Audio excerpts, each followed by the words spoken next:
Fidèles téléspectateurs, chers internautes, bonjour. Nous vous saluons de partout où vous nous suivez. Nous vous souhaitons la bienvenue dans Du désert à l'oasis.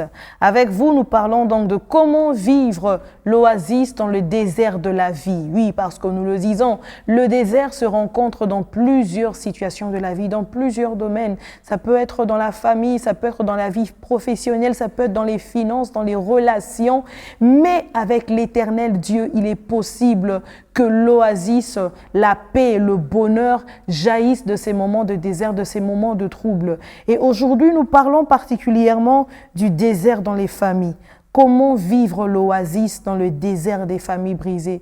Il y a plusieurs familles qui nous suivent aujourd'hui, plusieurs personnes qui représentent des familles qui nous suivent aujourd'hui. Il y a peut-être un cas difficile, une situation sans réponse, une situation sombre que vous rencontrez. Mais j'aimerais vous dire qu'avec l'Éternel Dieu, avec le Seigneur Jésus, il est possible que l'oasis, que la paix, que le bonheur jaillissent même dans ce moment de tourment-là. Et c'est comme ça que nous parlons du désert à l'oasis.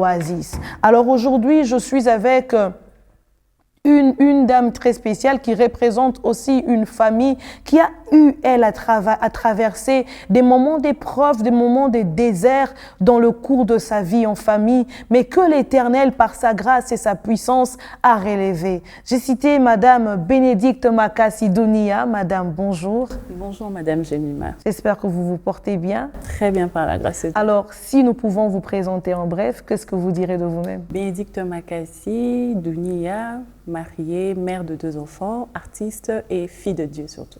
Que le nom du Seigneur soit béni. Alors, je suis contente de vous recevoir sur mon plateau. Madame Bénédicte, comment est-ce que vous définissez la famille? Ok. Alors, la famille est définie comme l'ensemble des personnes partageant des liens de parenté par le sang ou par alliance. La famille, ça va aussi au-delà du sang, au-delà du sang, quoi, de liens biologiques, j'allais dire. Et c'est le premier cadre de vie. C'est le premier cadre de vie voulu par Dieu surtout et fondé sur l'amour. Ok. Fondé sur l'amour, un lieu d'amour, un lieu de respect, un lieu d'entraide, de soutien, mais aussi un lieu d'éducation spirituelle, c'est-à-dire que c'est dans ce cadre-là aussi qu'on reçoit des bases sur notre foi. Voilà en quelques mots. Ok. Alors, à quel moment le désert, la crise s'est installée dans la famille de Madame Bénédicte, ou bien quels sont les déserts que vous avez eu à traverser en famille? Donc, comme je l'ai dit, la famille, c'est vraiment ce lieu-là où l'on reçoit beaucoup d'amour. Et moi, j'ai grandi avec beaucoup d'amour. Je suis cadette et fille unique d'une famille de 5 enfants. Okay. J'ai reçu beaucoup d'amour de mes parents. On vivait bien. On étudiait tout ça. Et je pense que le premier désert, je parlerai que c'est arrivé en 2015. Ok. Mon père était en déplacement et on nous apprend qu'il a fait un AVC. Alors, je me souviens bien, il était chez un de ses filleuls à Dubaï et la fille de la filleule m'envoie des photos. Il me dit, il faut prier pour ton père, il ne va pas très bien. Bon, on ne comprenait pas. Mais c'est le jour où papa rentre à la maison, on le voit, il n'arrive pas à marcher. Il entre, c'était très difficile. Je pense que c'est ça le premier désert. C'était très difficile, mais Dieu nous a vraiment fait grâce. Dieu nous a fait grâce, ma mère était forte, elle a été vraiment d'une grande aide pour mon père, notamment dans la rééducation, mais aussi dans l'équilibre dans la famille.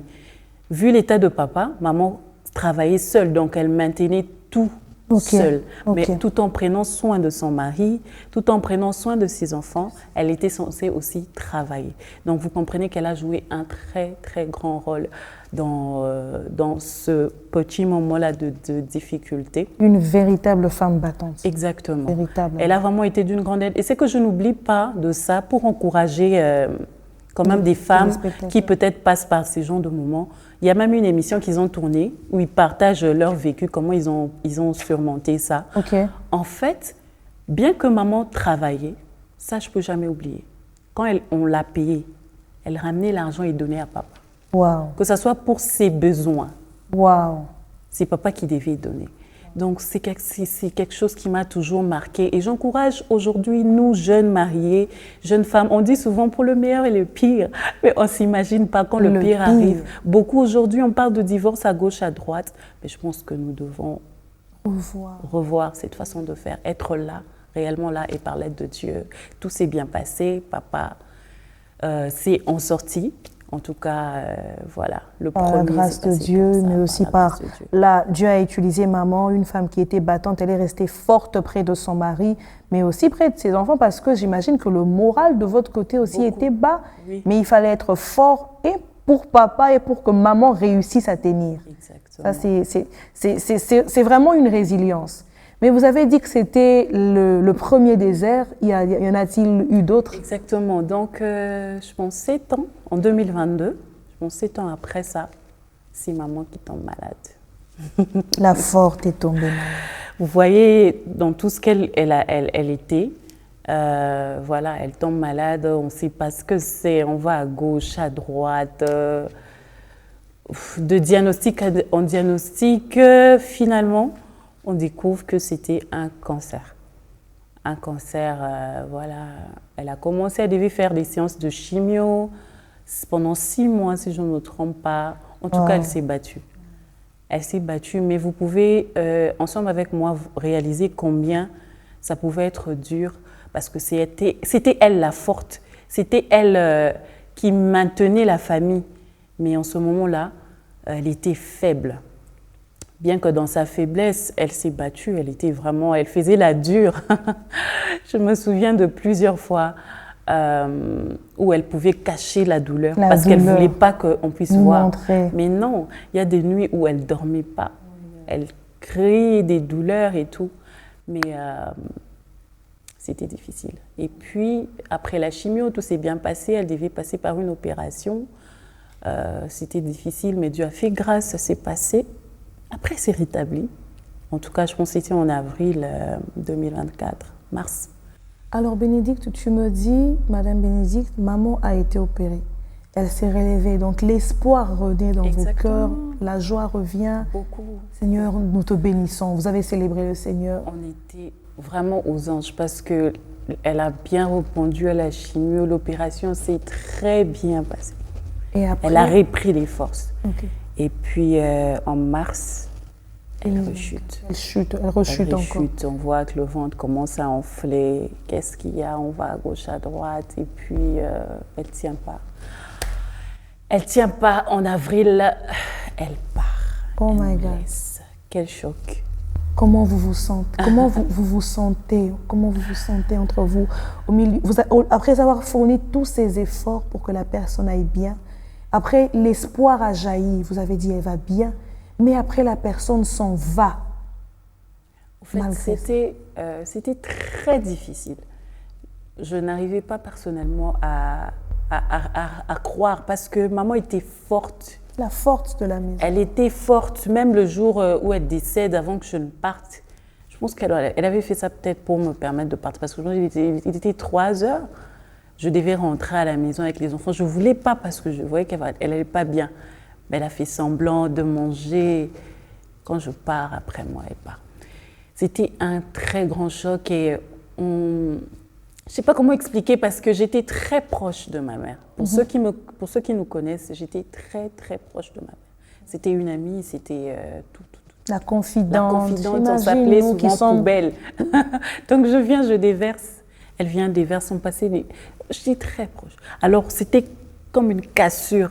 C'était très difficile pour moi. Et à combien plus forte raison pour mon père? À combien plus forte? Celui que maman a soutenu. D'abord, ils sont mariés, premièrement. 37 ans. Et à l'époque, 37 ans de mariage. Et il a traversé la plus grande épreuve de sa vie. Cette femme l'a soutenu. Exactement. Elle a été là.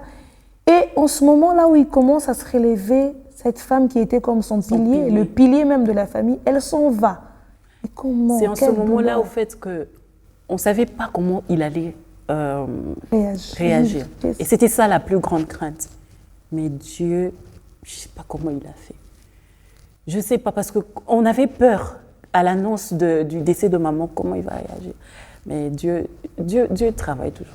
Dieu travaille toujours. Et Et comment est-ce que vous avez pu, au-delà de cette forte épreuve qui, comme vous dites, a déchiré vraiment vos cœurs, comment vous avez pu vous en sortir et aujourd'hui continuer à tenir debout? Parce que moi, je me dis généralement, quand ce genre d'épreuve arrive, tu as l'impression que je ne peux pas arriver demain, je ne peux pas continuer à vivre comme ça. Mais aujourd'hui, vous continuez à vivre, vous vous occupez de votre foyer, de vos enfants. C'était très difficile parce que même pendant la période de sa maladie, je travaillais, j'étais pratiquement seule dans la famille ici sur place. Je devais gérer chez moi, chez elle, c'était tout un poids. Alors, c'était très difficile. Mais vu l'état de santé de papa, je devais être forte pour l'épauler, pour le porter. Je me souviens de combien, parce que je dormais même avec lui après le décès, de maman. Parce qu'on ne pouvait pas le laisser comme ça. Donc, il pleurait à tout moment. Je devais être là, l'entendre, jouer vraiment à la psychologue, c'est-à-dire toi-même. Au fait, c'est comme si en ce moment-là, tu souffres, mais tu te retiens. Donc, quand tu l'entends pleurer, tu l'entends parler, ça te brise au-dedans. Mais tu es là, tu l'entends, tu l'encourages. Et le Seigneur m'avait inspiré le passage où, je pense que c'est Paul qui dit « La joie du Seigneur est ma force ». Alors, je l'encourage et je dis « Papa, pleure, sors ce que tu as ». Mais à chaque fois que quand tu pleures, rappelle-toi que la joie du Seigneur doit être ta force. Yes. Et je pense que cette phrase l'a beaucoup porté durant les moments de deuil, quand il a perdu son Exactement. épouse. Donc après ça, on n'a pas voulu qu'il reste là-bas. Il reste dans la maison, dans la maison de famille, donc chez lui.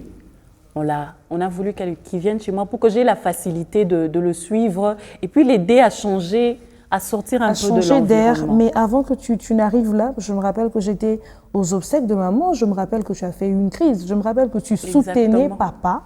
Tu soutenais papa pour éviter qu'il pleure, qu'il tombe. Mais à un moment donné, c'est retombé sur toi, tu t'es pratiquement évanoui. Et alors, je suis en train de me demander, mais celle-ci qui soutenait son papa pour qu'il ne puisse pas chuter, elle-même, c'était compliqué pour elle. Mais comment tu t'es relevée? Je sais qu'il y a des larmes, mais il y a des personnes qui aimeraient quand même. Exactement. Je ne sais pas comment expliquer ça, mais je pense que c'est Dieu.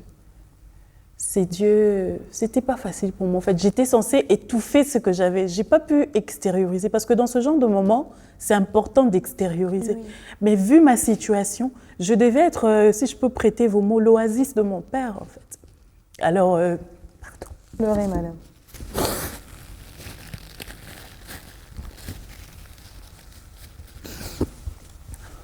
Je devais être très forte. Et je devais jouer ce rôle-là tout le temps que papa était avec moi. Je ne sais pas comment, mais Dieu m'a donné les capacités. C'est vrai qu'il y avait des moments où je n'allais pas bien, mais Dieu a mis autour de moi, je pense, des gens qui m'ont beaucoup aidée. Il y a même une amie à mon mari qui souvent venait me chercher. On sort, on marche, je me défoule. J'essaie vraiment d'extérioriser parce que c'est important. J'extériorise les activités, je faisais du sport vraiment juste pour sortir un peu tout le poids que j'avais. C'est parmi les choses qui m'ont beaucoup aidée. Donc le soutien des gens et le Seigneur. Le Seigneur lui-même. Et vous m'avez dit qu'après ça, vous avez pris papa chez vous parce que justement, pour permettre sa guérison à lui, vous avez jugé bon qu'il n'était pas bon qu'il puisse rester dans la même maison et il est venu chez vous et par après. Exactement. C'est Dieu qui a permis que tu continues à tenir, que tu soutiennes papa, mais c'est lui aussi qui a permis que tu t'en sortes. C'est sur cette note que nous chutons dans cette première partie, mais pour continuer, parce que nous n'avons pas fini avec l'histoire de Madame Bénédicte. C'est l'Éternel qui soutient. Alors nous allons faire cette prière avant de passer à la deuxième partie. Éternel Dieu de grâce, nous te bénissons parce que tu es le maître de toutes les saisons. Tu es le maître de toutes les circonstances de nos vies. Tu permets que nous traversions les épreuves et tu nous accordes aussi la grâce d'en sortir. Béni sois-tu, toi qui nous équipes. Béni sois-tu, toi qui nous donnes la victoire sur tout ce qui nous trouble, sur tout ce qui nous dérange. Nous comptons sur toi et nous te recommandons tous nos frères et sœurs qui nous suivent en ce moment, qui traversent des moments des déserts, qui traversent des moments de tourment, qui traversent des moments de deuil, de douleur profonde, éternel Dieu. Et nous te prions afin qu'ils vivent ton oasis au milieu de leur peine, car toi seul es capable de le faire. Au nom de Jésus, Amen. Amen, Amen. Nous nous retrouvons dans la prochaine émission qui est juste la suite, la continuité de celle-ci. Restez branchés sur votre chaîne B1 Télévision et que notre Dieu vous bénisse.